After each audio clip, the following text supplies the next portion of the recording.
সুতরাং এই কুরমা আমার সন্তান খাবে, আর কিয়ামতের ময়দানে আমার বিচারের কাজ করাই দাঁড়ানো লাগবে যে তোমার সন্তান রাষ্ট্রের একটা খেজুরের নাই ভরে খেয়েছিল, খুরমা খেয়েছিল, তার কৈফিয়ত দাও।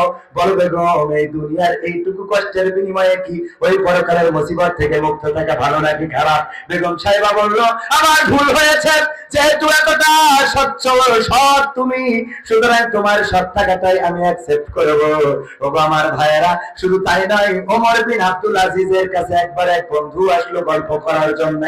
গল্প করছেন, রাতের অন্ধকারে কথা বলছেন। ওমর বিন আব্দুল আজিজ আলোতে কথা বলছেন, ল্যাম্প ধরানো অথবা সেই সময় যে মশাল বাতি ধরানো। কথা বলতে বলতে যখন ওনার কাজ শেষ হয়ে গেল, লম্পটা বন্ধ করে দিলেন, ল্যাম্পটা বন্ধ করে দিলেন। তারপরে বললেন, বলো এবার কি জানতে চাও, বলো। জানা শুরু করলো। এবার যখন পরিবারের কথা তুলেছেন,